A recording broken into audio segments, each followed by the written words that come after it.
Welcome to Healing Your Families. This month, as we talk about communication, I want to share a very important part of the communication within a family. And I'm so honored to have as my guest, Terri Crosby. Terri is another Win-Win Women show host, and she's an author, a speaker, and a relationship coach. So Terri, welcome. Thank you so much. I'm really happy to be here with you. Well, I love your background and your story of how you became a relationship coach. Could you tell us about that? Well, it's really kind of a funny little thing that happened. This is exactly why I became a coach. I was in an acting class in California. And it was kind of one of those mastermind support sort of classes, and people kept taking me aside in the class on breaks and saying, "Do you coach for a living?" It had never happened to me before, but in that class it did. And finally, I kept saying, "No, I don't." And then finally in that same class, I said, I do. And I set up a company. I'm not kidding. That's how it started. Wow. So just a natural ability. Well, it's something that apparently there was, to the people who were listening to me, there was something there. And when they asked me if I was a coach, finally, I said yes. And because I felt like maybe there was something there that I should pursue. So that's really how it happened. And then I started a company called In Care of Women. I really wanted to work with women. Now, don't you also have a background in child development? I do. I have a Bachelor of Science from Iowa State University in child development. So the first thing I did after college was I worked in preschools and was very early childhood education. I worked at Bishop Helmsing Early Childhood Center in Kansas City, Missouri. And I worked with a nun. She was the principal of the school, and she also opened a center for babies. And there had not been a center for babies there in that area. So that's what I did first. And then I just kept being called to the life coach and relationship coach aspect. So what is your favorite part of being a relationship coach? I love this work because it's truly joyful. People ask me sometimes how can I listen to people's trouble, and not getting along and, tell me about their arguments or whatever. And I find, so I guess I have a kind of an innate ability to keep things, I don't know, lighthearted, even when they're serious. It doesn't ignore the seriousness of something, but I think our brains are better when we're not so consumed by the problem. I try to get people out of the problem enough. I don't think you should ever try to solve a problem while you're in it. It doesn't work. And so I do things to lighten up and to get people a little bit distracted from the problem itself, so we can actually have a conversation, and then we can together look back at the issue. But we're looking back more in an observation mode, which makes us so much smarter. We're so much smarter when we're calm, and our creativity can come out to play. If we're not in that survival mode of I've got to win this argument, or I've got to be right, or please fix my partner, please fix my partner, and then my life would be better. So I absolutely agree with that. Everybody comes into their session with that. Please fix my partner. They might not say it, but everything they do in the session is please fix that other person so I can get out of misery. Yeah. I know exactly what you mean. So what have Yeah. you learned about these intimate relationships and the impact it can have on children? Oh my goodness. As you know, children are sponges. And so they're learning every second of the day from you. They're watching you and they're listening. And so children are learning through their eyes and through their ears and in their gut and through their heart, the feelings in their heart. And so in the impressionable years, up to age 7 or so, there are no filters. They're just learning. They're just absorbing, as I said, like a sponge. And so it's so important to be an example of what you want them to actually know. I wanted to say that I think one of the most heroic things that we can do as adults, as parents, is to not pass the trouble of the previous generation, our generation, or the previous one, on to our children. So it's truly, I noticed when I was growing up that in my family there were certain tendencies, and we can talk about some of those, but there were certain things that went on in my family that I swore would never happen if I ever had a family. And so I can say with certainty that I don't think I've passed on, some of that same trouble to my daughter. I don't think I have. I think she has a different upbringing, which was my intention. So the biggest thing about being in an intimate relationship is that's the image and the sound and all the aspects of you relating to your partner. That's what's being set in the child's brain and heart and mind. So do you want that? Do you want that? Well, I know that, our children learn from our example. They see how we interact, Yes. we treat other people. Yes. One of the things that didn't happen in my family, I'll just be really specific. One of the things that didn't happen in my family that I have done my best not to pass on is some certain aspects of communication. It's specifically that in my family, there was communication wasn't around, it wasn't about discovery or curiosity. It was not about that. It was more like defend what you think plant your feet and keep them there, and defend your position. It was more of that stuff. And I noticed as a child and as a teenager, it caused a lot of stress in me, a lot of stress. And so I thought, well, what's that about? Because I remember sitting at the table and my father's opinion seemed to be more important than my mother's, in most cases. And I thought, well, why is that? But I couldn't ask that question. So anyway, there was all that kind of stuff. Well, you were probably learning how your mother used her voice or didn't. Yeah. Yes. I got upset with her when she didn't use her voice, when she didn't stand up for herself. And so I remember having talks with myself as a young girl that I would grow up stronger than that.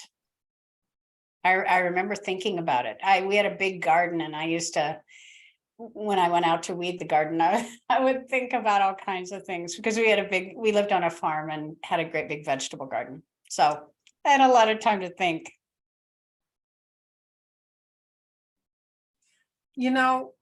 A lot of parents feel like they should never argue in front of the children. They're trying to hide it. But children can sense that hostility. They can tell when there's something wrong. They can. And what do you think of the idea that it's okay to argue in front of your children, but let them see you resolving it and reconciling? Let them see how you handle those differences? Well, I like to teach this takes a lot of parent willingness and parent training and parent awareness, but my whole thing in a marriage or as an example to children, either way, just two people talking to each other, or if the children are there, to always be willing to notice what's going on with you and be able to name it. I notice I'm upset with you. Let me see what I'm upset about. Rather than being the upset. I teach in the book that I wrote, the one behind me that you can't really see the title, but it's called How to Save Your Fourth Marriage. And it's titled that because I am a relationship coach with 4 marriages. I did not get it until number 4. I didn't get it. That's another good story to hear. That's a really good story. So what my daughter got to watch me do in my 4th marriage was she got to watch me become more self-aware. And this is something that if you are going to argue, there's a way to argue and there's a way not to argue. And the way to argue is by always being responsible for what is coming out of your mouth. It's when we're in that fight or flight defense, survival mode. We're not thinking. We're just reacting. And so one of the first things I do with working with couples, and I think this is, and most of my couples have children, and children get really stressed when parents get upset with each other. So I said that your first order of business is to learn to reduce your reactions. Not in a way that suppresses you, not in a way that you don't speak up, but you actually start to be responsible for the feelings that you're having, the reaction you're having. Oh, I'm having a reaction, and here's my reaction. So being able to do that means that you have to take a step back. You have to actually take a step out of the emotion that you're feeling enough to know that you are actually having a reaction, and a reaction isn't required. A reaction isn't required. It's just something that you're experiencing. And so if you announce it and say that about yourself, then your children can see that you're able to do that. That's a big deal.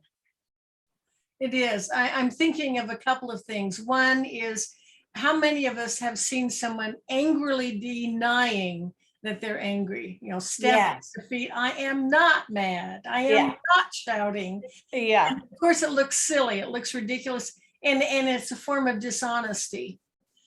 But and are there times when you can acknowledge, right now, I'm too upset. Let's finish this discussion later. Yeah, it's something, I really recommend that. One of the things so I was married for 17 years. My husband died 5 years ago.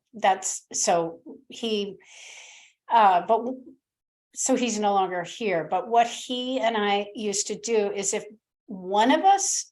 both of us were in terrible shape and both of us were upset and we could tell that, then we would just look at each other and go, okay, we'll take this up in an hour, or whatever suited us on that day.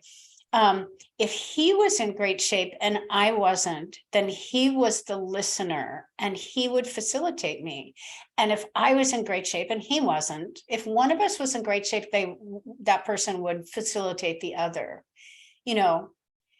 So that was our rule. We didn't have those knockdown drag out. We never did that. Yeah. That's so wise. Is that what you feel saved your 4th marriage? That's one of the things. That's one of the things that saved our marriage. And so that was a really good example for my daughter. To notice that the 2 people are too upset, so they're not going to talk. They're going to wait until they have a brain. Yeah. Yeah. I Yeah. love that. That is so powerful. Now, another trap I have seen parents fall into is they're trying to get their children involved. You know, they naturally want support, so they're complaining to their child, you know, trying to get their child to also be mad at the other parent. And I think that is just, you know, I think it's really wrong to share adult information with children. Do they do that during the argument? Well, no, afterwards, you know, the mother Oh, might tell, I'm really mad at your dad because he did this stupid thing, and yeah, especially in cases of divorce, yeah, they will, it's almost like they want that moral support from their children. So they'll tell the children all of the intimate details of the breakup or yeah. It's not a good idea. That's where absolute discipline needs to come in. Yeah, that should be off the table on both sides of the equation for the husband and for the wife. It should not, that's just a no. well, it's damaging, you know, a Yeah, child's brain isn't fully developed. They can't handle they, that. It's they cannot, traumatic. they can't. Yeah.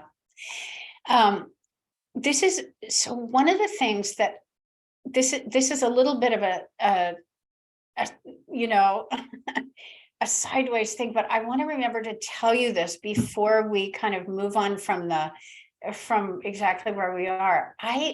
One time, this is a way to teach children how to do problem solving themselves, how to, so, and it's just the most, has the most amazing effect. So I had my daughter, I was a single mom. I wasn't married when I had my daughter. And so I was a single mother for a number of years. And so one of the things I did was have a daycare and took care of other children in order to support myself and in order to give Mackenzie brothers and sisters. It really was a wonderful thing. But one day, I just had two other girls with Mackenzie that day, and we were on our way to the library, and I think they were all about 5 years old, something like that. And it was during the summer. And so the two sisters were arguing in the back seat. Mackenzie, my daughter, wasn't actually part of the argument. She was kind of watching, but the two sisters started arguing about, you know, why she doesn't give me the doll and why I can't change her clothes too. And, you know, one of those kind of things.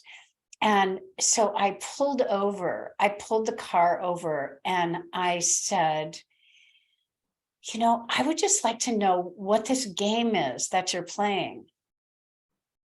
And the girl who had the doll, the sister who had the doll, well, I'll call her Jeannie. Jeannie had the doll and was hugging the doll, you know, and she wouldn't let her sister play. So I said, "So what is this game you're playing?" And Jeannie looked at me like, "Gosh, that's a weird question."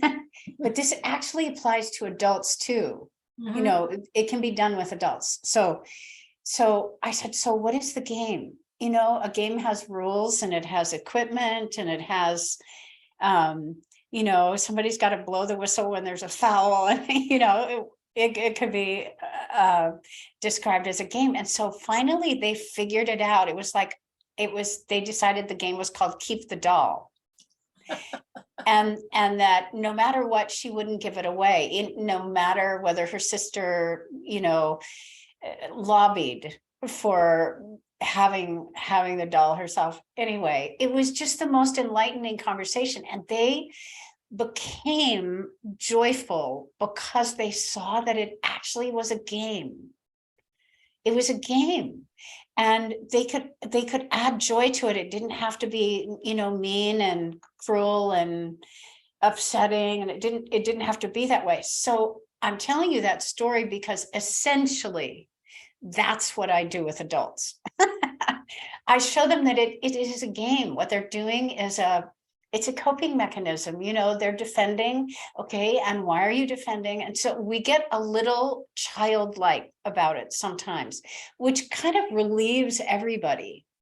It relieves everybody in the conversation, and they go, oh, we're being silly about this. Yes, I was being really, uh, you know, I was really defending myself to the hilt, and gosh, what a good job I did. And, and so instead of making themselves wrong. So one of the big principles that I abide by and teach and live by is, what if nobody's wrong? Mm-hmm. What if nobody's wrong? What if nobody's wrong here? Everybody's just doing their best, and people are vying for position, or people are afraid of something, or people, that's what we do. We get upset when we think something is going to be taken away, or we're being dismissed, or we're being not heard, And so that day after that backseat argument with the little girls, we actually went home and played it out in another way. We made up another game, and they were hilarious. They were because it wasn't wrong to be defending or fighting or trying to win the game, because it wasn't wrong, then it was okay. And so everything in my time with those girls and my daughter after that, it was always easier after that. So couples experience this in a session. Things get easy. Much easier. That is brilliant. I love it. When you started to talk about you pulled over, normally parents are pulling over, now you could knock it off, and they're scolding them. Yeah. And adults, anytime you're being challenged like that, you're naturally going to dig in and defend yourself. And just by saying, okay, what game is this? That's brilliant. I love it. Yeah.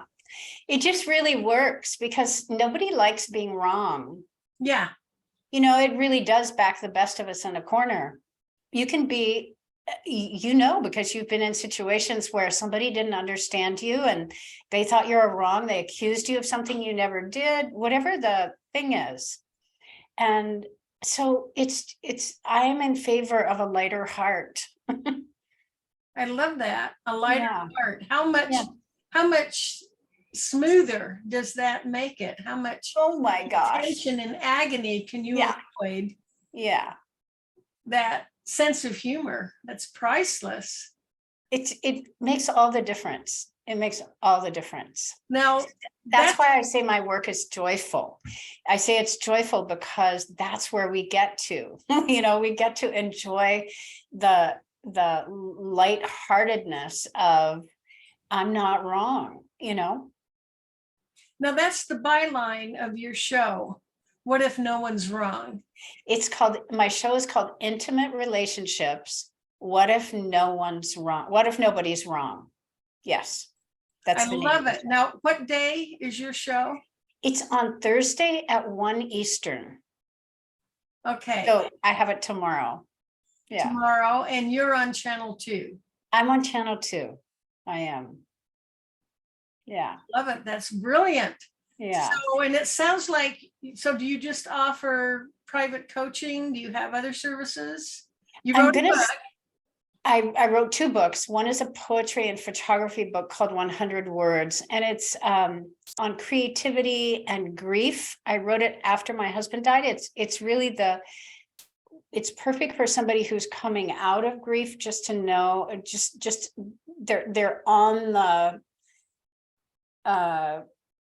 they're kind of on the upswing a little bit, if you can even say that about grief. Grief is such a weird thing. That's a whole nother story. So that's a book, and so each poem is 100 words long, and they're very sweet, and they have little messages in them, and it's just the perfect thing for somebody who can just read a page at a time, And then How to Save Your Fourth Marriage is all my relationship work, and there's 5 core skills for making changes, and I go through those, what the skill is, and then I present an actual client conversation that reinforces that skill. I love it. So they can go to your website and get more information on your books. Mhm. And The website is incareofrelationships.com. I don't think I've said that yet. Incareofrelationships.com. incareofrelationships.com. Yeah, Isn't that also your Instagram handle, In Care of Relationships? it is. It is. Yes. I was trying to tag you and Yeah. on Instagram, and it's not your name. And I remember, no, it's then okay. Yeah. In Care of Relationships. Yes. I love that. Yeah. So, any words of counsel for parents? And well, you've given a lot. Well, I also just wanted to make sure that I said that we should, as parents, one of the smartest things we can do is teach how to be curious. Teach curiosity. It's a skill. It's a, if you are a curious person, then, you're not the parent that turns around, pulls over, turns around and says, you better be quiet and stop arguing with each other. I'm really curious, so I would pull over and I would say, I'm just really curious what's going on here. Can somebody help me? I don't quite understand. What is the issue? What is the thing? Tell me what you're upset about, and so teaching curiosity, you have to model that as a partner to your husband or wife. So you have to be able to hold both sides of a question.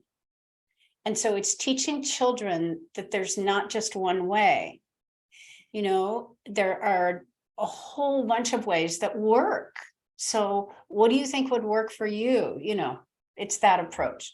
So teaching curiosity is one of the biggest things that I would say. Self-awareness and curiosity. I've heard the expression curiosity over judgment. And that's what was so successful in that incident. You were not judging the girls for quarreling. You were not trying to decide, now you need to share your doll. Yeah, I didn't tell them what to do. You were genuinely curious. I was even asked as a snarky, so what game are we playing here? Yeah. That was the first time that I had done that with children. And so I was curious how that would turn out. I thought, I wonder if they can get this. Because I've done it with myself, but I hadn't really, turned to a small group of children and said, what is this thing that's happening here? Can somebody explain the rules to me? And ask sincerely. You were really curious. Yeah. I can see why people in your drama class assumed you must be a relationship coach. Isn't that funny?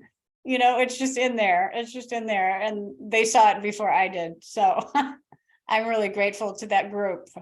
It was like 12 or 15 people. And I'm just forever grateful to them. Wow, that is wonderful.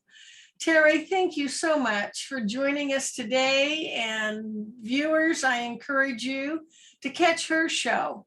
So Thursdays, you said 1 p.m. Eastern time? Yes. Yes. And on channel 2. And it's called Intimate Relationships. What if nobody's wrong? And that has, as you mentioned, a profound effect on children.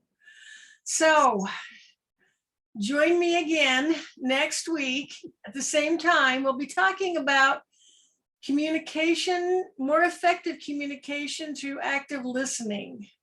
Until then, love yourself, love your families. Let's make the world a better place by strengthening families. I invite you to go to my website, healingyourfamilies.com, for more information. This is Emily Penrod at healingyourfamilies.com.